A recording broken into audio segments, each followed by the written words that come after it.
어떤 가정에서 아내가 남편에게 오늘 마더스데이인데 뭐 이벤트나 선물이 없냐라고 물었다고 합니다. 그러자 남편이 겁도 없는 건지 당연한 말을 한 건지 아내를 쳐다보면서 당신은 내 엄마가 아니잖아. 오늘 남성분들 분위기를 봐서 이 말을 사용하시면 네, 좋을 것 같습니다. 이 땅의 모든 어머니들의 수고와 헌신 그리고 희생을 치하하는 날입니다. 그런데 자칫하면 자녀가 있는 여성들의 날이 되고 그렇지 못한 여성들에게는 우울한 날이 되어버릴 수가 있는데요. 그런 날 아닙니다. 저는 그렇게 생각합니다.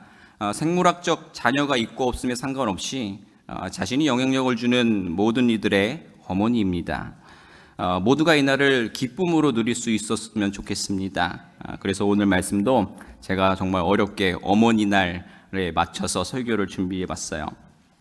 오늘 본문이 포함된 디모데서는 바울 선생이 죽기 전에 마지막으로 기록한 그의 유언과도 같은 그런 서신입니다.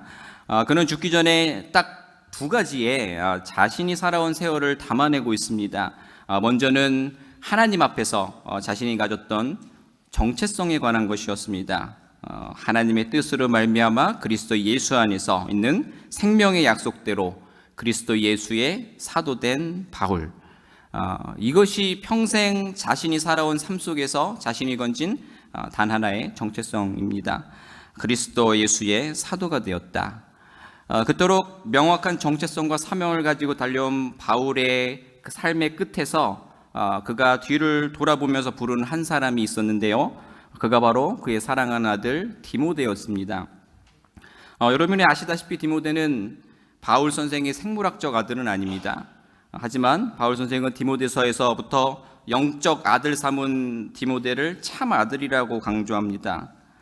여러분들은 자녀가 있으신가요?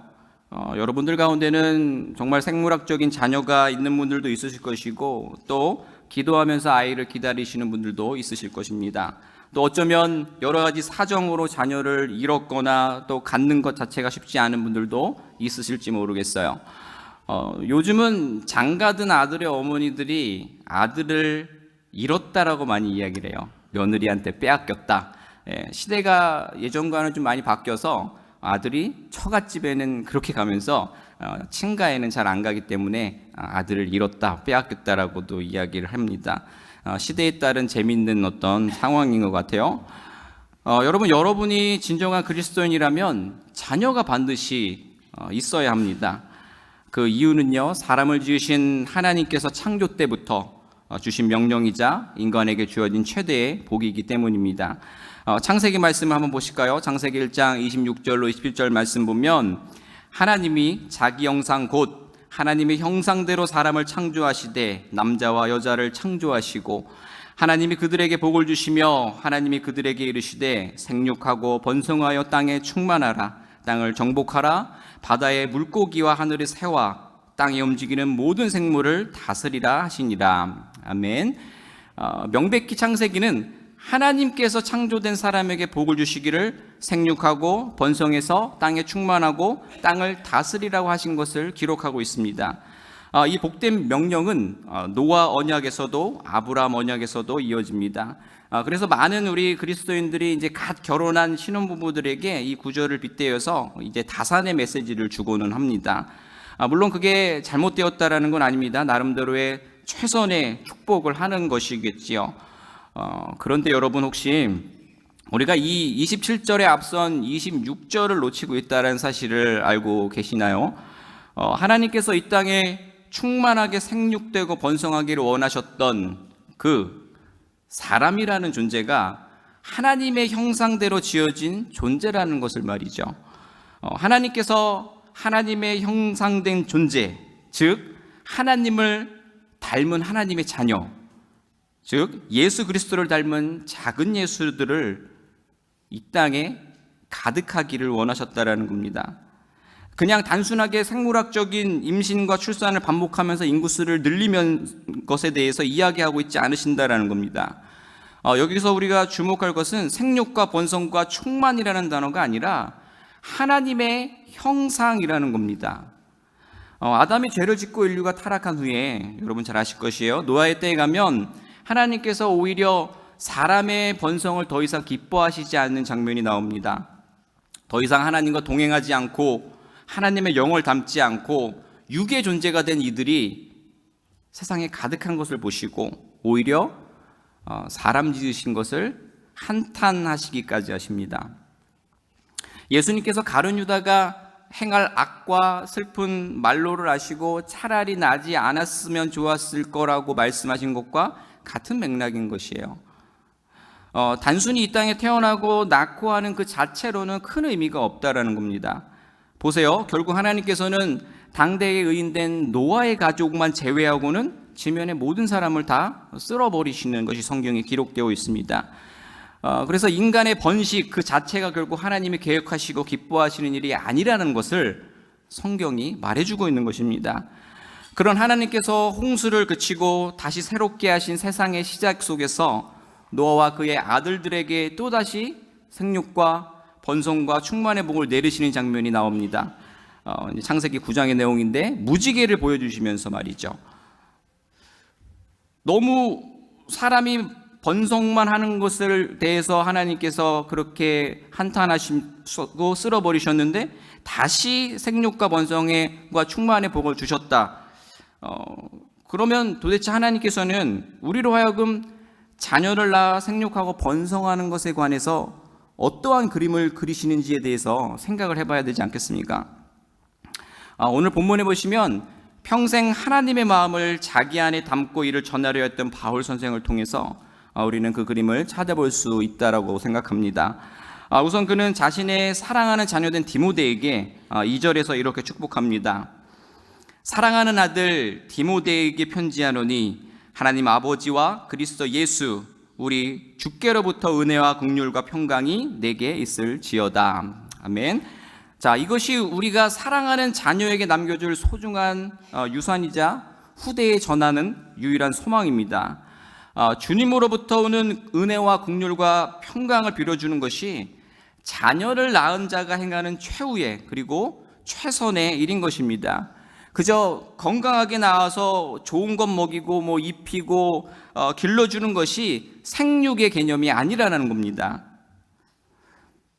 마더스데이라 그런지 이 강대상에서 볼 때 원래도 너무나도 예뻤던 어머니들이 오늘은 정말 꽃과 같이 빛나는 것 같아요. 반짝반짝 빛나는데, 근데 사실 오늘 제가 안경을 안 끼고 올라왔어요. 네, 농담이고요. 이렇게 아름다운 우리 산누리의 어머님들이 자녀를 어떻게 키우셨을까요? 아마 믿음의 어머니라면 본문의 바울 선생과 같은 모습이지 않았을까요? 3절과 4절을 우리 한번 보겠습니다. 내가 밤낮 간구하는 가운데 쉬지 않고 너를 생각하여 청결한 양심으로 조상적부터 섬겨오는 하나님께 감사하고 내 눈물을 생각하여 너 보기를 원함은 내 기쁨이 가득하게 하려 함이니. 아멘. 바울 선생이 그런 것처럼 여기 계신 어머니들은 자식을 위해서 밤낮 기도하고 쉬지 않고 자녀를 위한 생각을 하셨을 거예요. 그렇죠? 또 자녀들에게 본이 되기 위해서 양심적으로 살려 노력하셨을 것이고 또 하나님을 섬겨 오셨을 것입니다. 그리고 자녀로 하여금 늘 하나님께 감사하셨을 것이에요. 또 자녀의 눈물을 마음에 담고 자녀를 늦상 다시 만나길 원하고 그리워하며 그렇게 사셨을 겁니다. 자녀들이 어머님들에게는 기쁨 그 자체이기 때문이지요. 그 중에서 가장 큰 기쁨의 원천은 바로 5절에 있습니다. 5절 보면 이는 내 속에 거짓이 없는 믿음이 있음을 생각함이라. 이 믿음은 먼저 내 외조모 로이스와 내 어머니 유니게 속에 있더니 내 속에도 있는 줄을 확신하노라. 아멘. 자녀가 어머니의 대를 이어서 참된 믿음을 소유한다는 것은 가장 큰 기쁨의 안도가 되겠죠. 부모로서 나의 믿음이 자녀에게 잘 전달되었다는 것은 정말 인생을 여러분 가치 있고 보람되게 살았다라는 어떤 그런 근원이 됩니다. 내가 정말 부족하지만 그래도 잘 살아왔구나. 우리 딸이, 우리 아들이 예수 그리스도를 알아서 참 다행이구나, 감사하구나 라고 싶으실 때가 참 많이 있으실 거예요. 하나님을 바라보는 자녀는 믿음의 부모를 그렇게 너무나도 기쁘게 합니다. 어쩌면 하나님께서는요, 이러한 기쁨을 좀 간접적으로라도 경험할 수 있게 우리에게 정말 어떤 생물학적인 자녀의 복도 허락하셨을지도 모르겠어요. 그런데요, 이 기쁨과 자녀의 복에 관해서 사실 오늘 제가 여러분들과 진짜 나누고픈 내용은 6절 이하의 내용입니다. 바울이 사랑하는 아들 디모데에게 권하는 말들을 주목해서 보자는 거예요. 이 내용들을 정말 잘 이해하려면 우리가 갖고 있는 이 자녀에 대한 개념을 먼저 바로 세워야 할 것입니다. 제가 아는 한 목사님에 대한 이야기인데요. 이 목사님은 자녀가 6명인 그런 가정이에요. 참 다복하죠. 그런데 그 6명의 자녀 중에 두 아이는 입양을 해서 기른 그런 아이들입니다. 이분이 말씀하기로는 이 목사님 뇌분이 아이들을 입양할 때에 그렇게 주변에서 말렸다고 해요. 그것도 이제 목사님이다 보니 교회 성도님들, 이제 그리스도인들이죠. 크리스천들이 그렇게 말렸다고 해요. 말리는 이유가 굉장히 합리적이긴 했어요. 뭐냐면 크게 그 반대하는 사람들의 이유를 추격을 하면은 이런 내용들이었어요. 첫째는 입양 자체에 돈이 너무 많이 든다라는 거였어요. 그리고 둘째는 유전자가 다른 건 어쩔 수 없다. 옛말에 머리 검은 짐승은 거두는 게 아니다라는 말도 있듯이 입양된 아이들이 문제를 일으키고 은혜를 원수로 갚는 경우가 많다라는 어떤 이야기들, 그런 통계를 이렇게 들이대면서 말이죠. 그리고 마지막으로는 정말 당신이 목사님이 생물학적인 자녀와 입양한 아이를 차별을 안 하고 키울 수 있느냐라는 문제였다고 합니다. 괜히 차별을 해서 더 큰 상처만 줄 수 있다라는 거예요. 참 그럴듯한 내용들이죠. 이것에 대해서 이제 목사님께서 하나님 앞에 기도하셨어요. 하나님 앞에 기도하면서 또 사모님하고 대화를 하면서 이제 하나씩 응답을 받으신 거예요. 가장 먼저 해결된 문제는 돈에 관한 거였어요. 당시 아이를 입양할 때 들어가는 비용이 약 3만 불 정도였다라고 합니다. 네, 보통 집에 3만 불 정도 기본적으로 갖고 계시기 때문에 많다고 생각을 안 하시는 표정인데요. 예, 적지 않은 금액이죠. 그죠? 적지 않은 금액입니다. 그런데 갑자기 이런 생각이 드셨다라고 해요. 3만 불이면 우리가 보통 차 한 대를 사는 가격인데 그 돈으로 한 생명을 보호해 주는 게 과연 가치가 덜하느냐라는 거였어요. 그러면서 깨달은 것이 우리가 돈의 가치와 생명의 가치를 너무나도 잘못 견주고 있다는 사실을 깨달으셨다라고 합니다. 그리고 그 다음 이유는 생각보다 더 쉽게 풀렸다고 해요. 뭐였죠? 그래요. 감사합니다. 유전자가 다르다라는 거였는데 생각보다 쉽게 풀렸다고 해요. 그것은 좋은 집안에서 나오는 망나니들을 많이 보셨기 때문이었어요. 저도 학교 다니면서 신학교 다니면서 많이 그런 걸 목격했어요. 이런 건 제 얼굴에 침 뱉긴데 좋은 목사님들 아들 가운데 아주 버릇없고 야, 저 유전자가 맞나? 라고 생각하는 그런 학생들이 많이 있었어요. 뭐 저도 목사 아들이니까요, 편하게 얘기할 수 있는 것 같아요. 자, 내 생물학적인 유전자를 물려받고 태어난다라고 해서 내 가치관과 신앙대로 자연스럽게 아이가 커질 거라는 믿음이 얼마나 여러분 맹목적이고 너무나도 순진한 건지 여러분 깨달으실 수 있는 것 같아요. 여러분 자녀 키워보신 분들은 공감하실 거예요. 사춘기 자녀가 얼마나 힘든지를.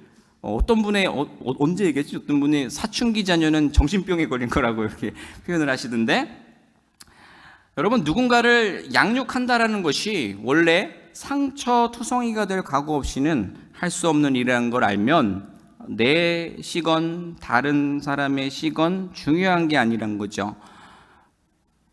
또 마지막은 차별에 관한 것이었어요. 이에 관해서는 하나님께서 한 단어로 응답을 해주셨다고 합니다. 여러분 출산이 영어로 뭔지 아세요? 미국에서 사셔서 아주 유창하게 딜리버리죠. 아기가 배달된다라는 거예요. 그렇죠? 엄마의 몸을 통해서든 뭐 입양을 통해서든 또 누군가의 어떤 의탁을 통해서든 하나님께서 여러 가지 방식으로 우리에게 자녀들을 보내주신다라는 거예요. 어쩌면 그 자녀가 우리보다 나이도 많을 수 있고요, 이미 우리 주변에서 맴도는 누군가였을지도 모릅니다.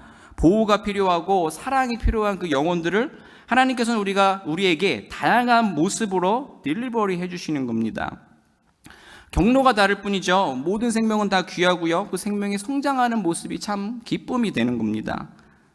우리에게 맡겨주신 영혼을 선하게 돌보는 이 청지기 정신을 잃지 않는다면, 생명을 살려내기 위해 부르시는 음성을 피하지 않는다면, 우리는 차별 없이, 선입견 없이, 그리고 두려움 없이 그 모든 자녀들을 길러낼 수 있게 될 것입니다. 아멘. 안 나오시뇨? 자, 여러분, 자녀라는 건요, 우리에게 맡겨진 영혼입니다. 우리가 돌보고 섬겨야 하는 작은 자, 약한 자입니다. 하나님이 사랑하시는 잃은 양입니다.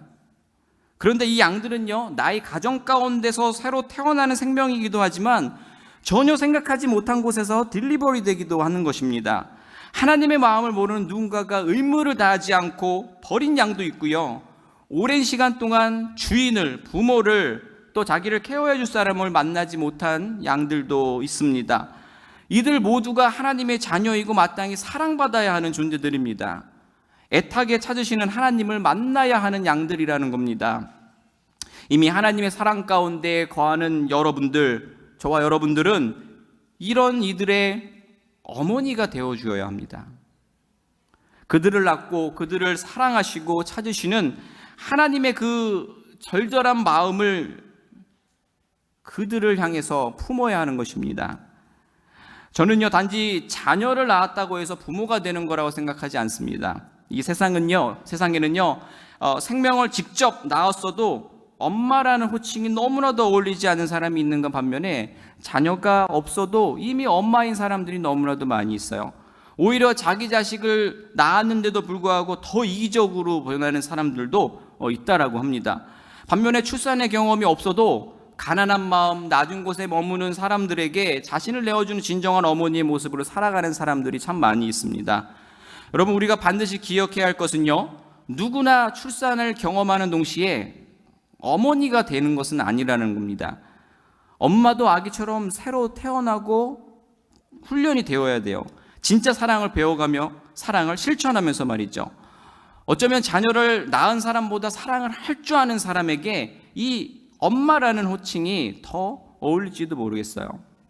그냥 사랑스러워서 사랑하는 그런 사랑 말고, 상처 주고 배신하고 미운 짓만 골라서 하는데도 그 날카로운 칼날에 매일매일 베이면서도 아픔을 삼키며 품에 안으려고 하는 그런 하나님의 사랑, 그 치열한 사랑을 하는 사람들 말이죠. 성경의 많은 구절들이요, 자신이 낳고 기른 자녀들에게 상처받고 배신당하면서도 그들을 애타게 찾으시는, 그들이 돌아오기를 기다리시는 어머니 하나님의 모습이 그려집니다. 여러분, 어머니 하나님이라 그러니까 이상하시죠? 네. 하나님의 성품 중에는 강인한 아버지의 모습과 또 어머니의 사랑의 모습이 동시에 나타납니다. 또 하나님께서는 인간이 아니시기 때문에 남자라고 규정하는 것은 하나님의 형상을 잘못 이해한 겁니다. 하나님의 형상에 따라서 남자와 여자가 지어졌다라는 사실을 우리가 너무나 잘 알고 있습니다. 사실 이 표현이 낯설 수는 있어요. 그렇죠? 저도 신학을 배울 때 처음에는 매우 낯설었어요. 평생 하나님 아버지라고만 생각을 했는데 낯설었어요. 그런데 여러분, 신학을 배운 걸 떠나서 우리는 이미 어머니 하나님의 사랑을 성경을 통해서 또 우리의 인생의 경험을 통해서 경험하면서 살아갑니다. 아버지 하나님도 되시는 하나님께서 우리의 어머니 하나님도 되시는데, 이게 또 보니까 이단들이 좋은 언어들을 좀 가져가서 이걸 사용하면서 이런 말들을 사용하기가 좀 더 어려워진 것 같아요. 좀 아쉬운 것 같은데, 어쨌든 몇몇 구절들을 살펴보면서 자녀를 키우는 하나님 마음을 한번 들여다보도록 하겠습니다. 이사야 1장 2절로 4절을 한번 우리가 한번 읽어보도록 하겠습니다. 같이 읽어볼까요? 하늘이여,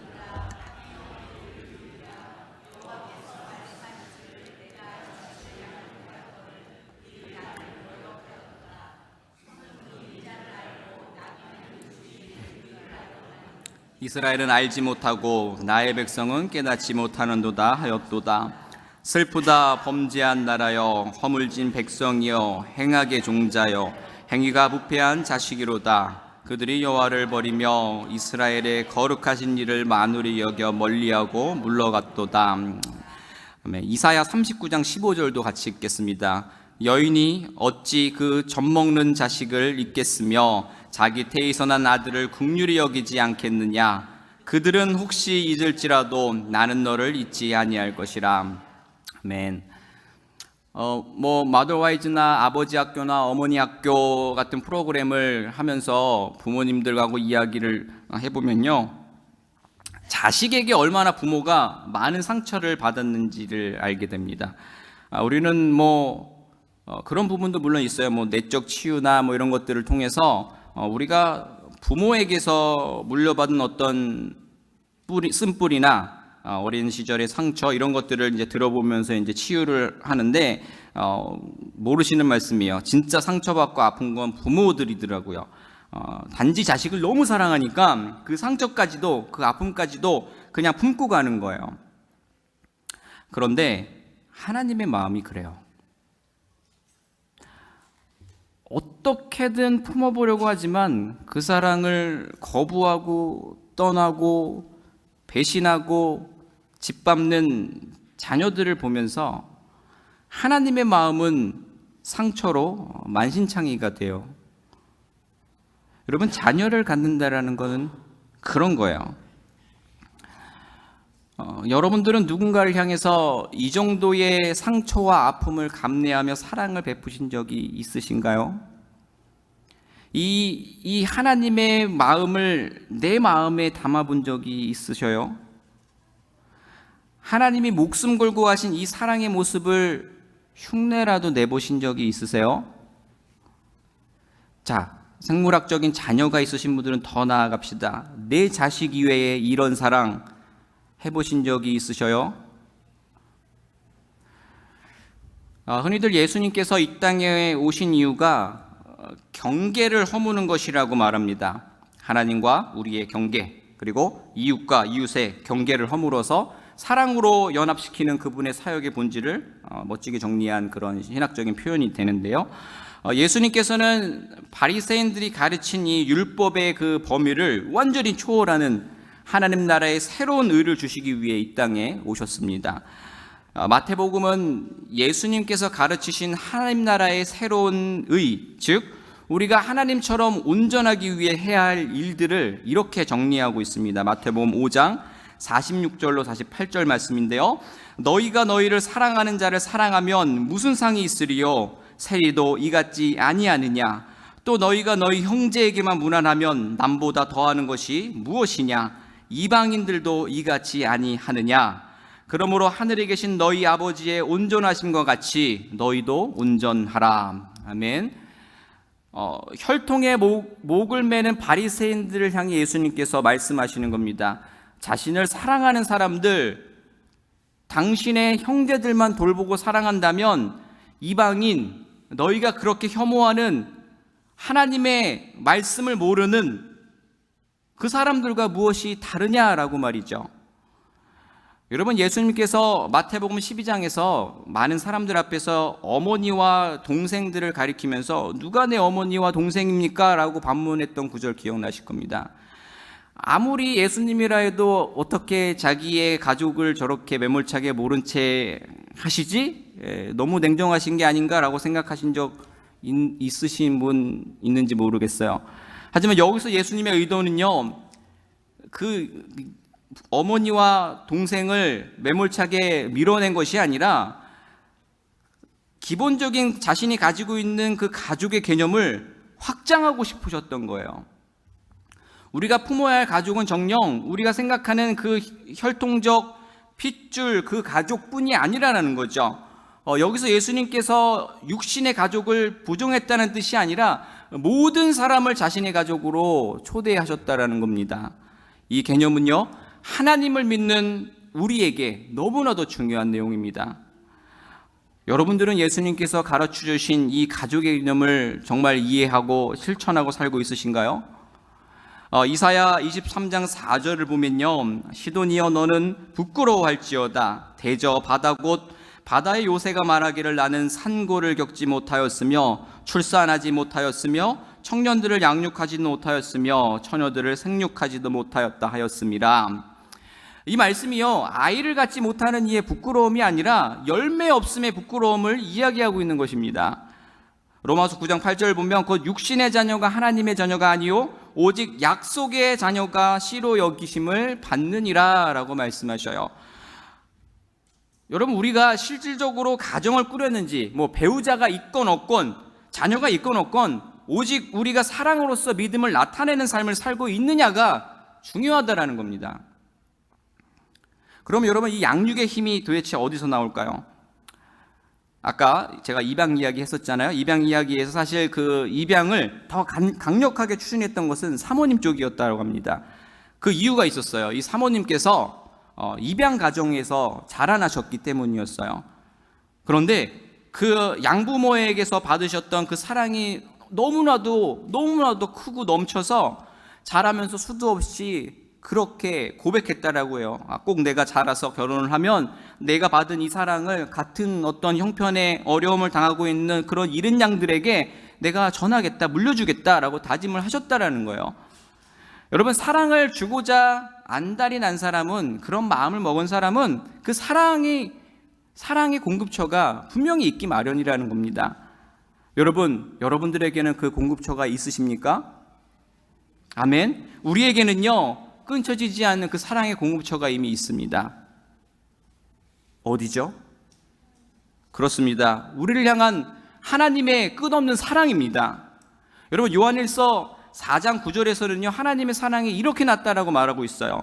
하나님의 사랑이 우리에게 이렇게 나타난 바 되었으니 하나님이 자기의 독생자를 세상에 보내심은 그로 말미암아 우리를 살리려 하심이라. 아멘. 인간의 표현을 빌리자면요, 자신보다 더 사랑하는 것이 자녀입니다. 하나님의 독생자이신 예수님을 내어주신 것은 하나님 자신이시자 자신보다 더 아끼는 존재, 내 모든 것 이상의 것을 쏟아부을 만큼 우리를 사랑하신 사랑을 나타내셨다라는 겁니다. 아멘이 안 나오시는군요. 오늘 본문 10절을 보세요. 왜 예수 그리스도께서 이 땅에 오셔야만 했나요? 그가 죽으심으로 우리를 죽음에서 건지기 위해서였습니다. 그의 생명을 던지시고 육신과 심령이 썩어 문드러짐으로 우리가 생명을 얻고 썩지 않도록 하기 위해서였다라는 겁니다. 그 복음의 사랑을 입은 우리가 그 누구인들 사랑할 수 없겠습니까? 여러분이 정말 그리스도 예수 안에 나타난 하나님의 놀라운 사랑을 알고 경험했다면, 그 사랑을 정말 맛보았고 지금도 공급받는다면, 이제는 그분을 본받아서 그 가르침을 따라서 그 사랑을 해내야 하지 않겠습니까? 물론 우리가 하나님께서 우리에게 베풀어 주신 그 사랑의 크기를 따라잡을 수는 없습니다. 하지만 우리 인간이 할 수 있는 극치의 사랑을 우리 크리스찬들이 이 땅에서 실천하고 보여주며 살아야 하지 않겠습니까? 오늘 본문으로 다시 돌아갑니다. 바울 선생이 디모데를 향한 기쁨과 축복을 표한 뒤에 본격적으로 디모데에게 요구하는 삶의 모습을 한번 보겠습니다. 6절하고 8절인데요. 우리 같이 한번 읽겠습니다. 시작.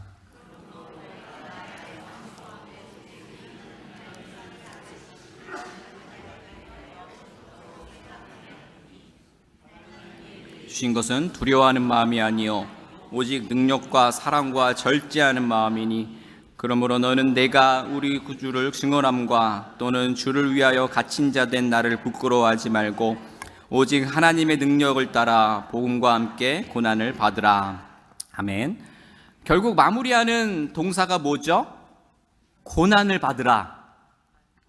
이거 참 재밌는 겁니다. 세상에 그 어떤 부모가 죽기 직전에 자녀에게 고난을 받아라 라는 말을 남길까요? 이거는 유언도 축복도 아니고 그냥 봤을 때는 저주에 가까운 말인데요. 여러분, 하지만 그 말씀의 문장 전체를 잘 보시면요, 하나님의 능력을 따라 복음과 함께 고난을 받으라 라고 하고 있어요. 여러분, 여기서 하나님의 능력이란 무엇인가요? 우리가 하나님의 능력하면은 쉽게 떠올릴 수 있는 게 병든 자를 낫고 무너진 모든 것들을 다시 세우시는 그런 능력을 떠올리는데요. 여러분, 가장 위대한 능력은요, 사랑하시는 능력인 줄로 믿습니다. 그 하나님께서 주신 능력을 따라서 복음과 함께 고난을 받으라라는 겁니다. 복음은 그야말로 기쁜 소식이죠. 그죠? 그 소식이 뭡니까? 그리스도 예수로 인하여 우리가 믿음으로 영생을 얻는다는 소망의 메시지이죠. 그와 함께 받는 고난은 어떤 고난입니까? 누군가에게 이 좋은 소식을, 이 생명의 길을 전하기 위해서 나아감을 통해서 경험하는, 감내해야 하는 그런 고난을 말하는 겁니다. 누군가를 살리기 위해 치러내야 하는 사랑의 그 쓴 대가들을 말하고 있는 겁니다. 여러분, 초대교회의 이야기를 좀 돌아가 보면 그 대가들을 치르기 위해서 때로는 사회로부터 완전히 소외를 받기도 했고요, 고문을 당하기도 했고요, 이 모든 것을 겪고 죽음에 이르는 것까지 여러분 나타났잖아요. 오늘날에도 누군가에게 사랑의 마음으로 복음을 전하기 위해서 우리는 많은 대가를 치러야 하는 것입니다. 거절감을 느끼는 수모를 겪어야 하고요, 시간과 에너지를 많이 들여야 합니다. 비웃음을 당하기도 할 것이고요, 거센 공격을 받기도 하실 것입니다. 연속적으로 정말 날카로운 칼날로 인해서 상처를 받기도 하실 것이에요. 그런 것들로 인하여서 여러분들의 모든 에너지, 모든 진이 다 빠질 수도 있어요. 그런데 주님께서는 이 고난들을 받아라 라고 말씀하고 계셔요. 왜냐하면 이것은 14절의 말씀대로 우리 안에 거하시는 성령으로 말미암아 우리에게 부탁한 아름다운 것이기 때문입니다. 그것이 9절에서 말하는 구원받은 우리에게 주신 거룩한 소명입니다. 이 소명은 하나님의 은혜인 줄로 믿습니다. 감사합니다. 아멘. 사실 하지만 어렵죠. 그죠? 어려운 이야기입니다. 제가 이 어려운 이야기를 조금만 좀 예를 좀 들어서 설명을 드리면, 제가 이제 결혼한 지 이제 8년이 좀 넘었는데, 늦게 아이를 하나 낳아서 1살 반짜리 딸이 하나 있어요. 이 아이가 태어나서 너무 감사한데, 태어났을 때에 너무 이제, 교회 사역이 이제 바쁘다 보니까, 아내가 주로 이제 밤을 새면서 아이를 이제 대부분 어머니들 그렇듯이 그랬어요.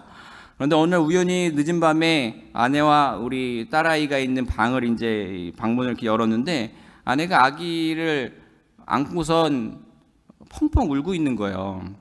그래서 가뜩이나 출산 직후라서 몸이 좀 안 좋아서 좀 아이를 혼자 돌보게 하는 게 좀 이렇게 남편으로서 미안했는데, 아차 싶더라고요. 그래서 힘들어서, 너무 힘들어서 우는가 하고서 이제 달래려고 이제 말을 걸었더니 그게 아니었어요. 아내의 눈물은 감격의 눈물이었어요. 아내가 이렇게 말했어요. 자신이 이 아이를 위해 최선을 다해서 보이지 않는 것, 또 보이는 것, 케어를 하잖아요. 케어하면서 힘겹게 보내는 시간들 속에서 문득, 우리 엄마가 나를 이렇게 키웠겠구나.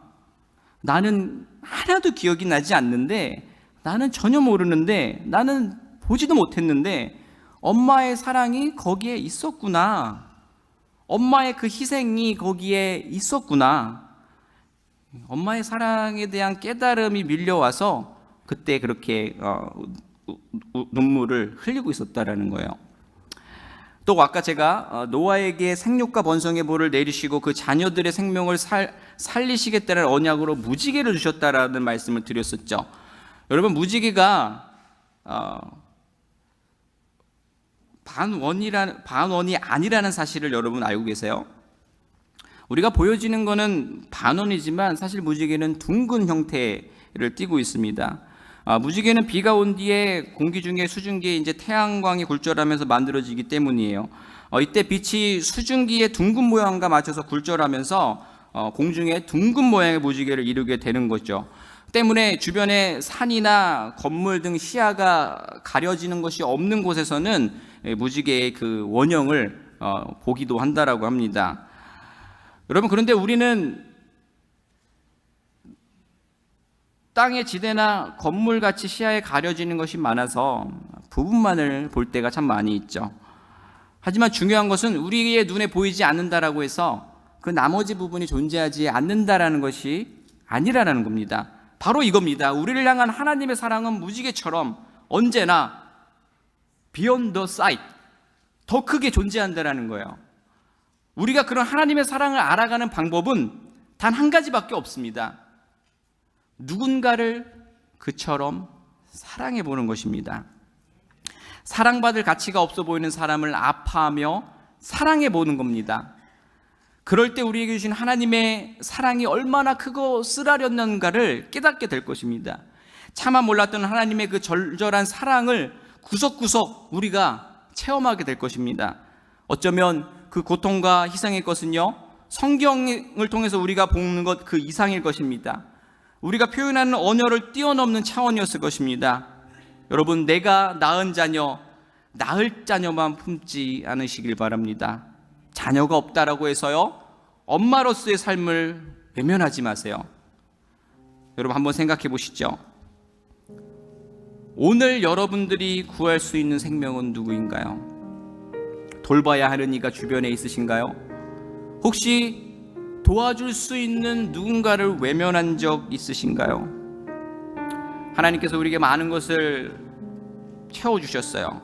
내 편리를 위해 산 물건들, 내 치장을 위해서 쓴 돈들, 나를 위해서 쓴 시간들, 너무 감사하고 귀한 시간들이죠. 주님 안에서 귀하게 누려야 돼요. 그러나 그것이 여러분, 내 자녀라면 얼마든지 여러분들 그 모든 것들을 포기하고 내어주실 수 있지 않습니까? 그렇다면 하나님의 영적인 자녀들을 위해서도 할 수 있지 않겠습니까? 여러분들 너무나 좋아하시는 말씀일 거예요. 빌립보서 4장 13절 보면 내게 능력 주시는 자 안에서 내가 모든 것을 할 수 있다라고 말씀하시죠. 너무나도 좋아요. 그렇죠? 그런데 여러분, 내게 능력 주시는 자 안에서 내가 모든 것을 할 수 있다라는 그 내용 가운데 하나님의 다른 자녀들, 잃은 양을 위해서 내가 그 사랑을 전할 수 있는 것은 왜 불가능하다라고 생각하십니까? 내가 누군가에게 엄마와 같은 존재가 되어줄 수 있다면, 엄마의 사랑을 전해줄 수 있는 사랑이 내게 있다면, 여러분 아주 작은 것에서부터 다른 사람에게부터라도 실천해 보시기 바랍니다. 마더스데이를 맞은 우리 모두가 이 땅에 엄마가 없는 사람이 한 사람도 없도록 모두가 자신을 품고 사랑을 돌보아준 엄마를 기쁨으로 기념하는 날이 되도록 여러분, 우리 모두가 다른 사람의 어머니가 되어주시기를 주님의 이름으로 부탁을 드립니다. 옆에 있는 분들하고 한번 인사하겠습니다. 해피 마더스데이. 기도하겠습니다. 하나님,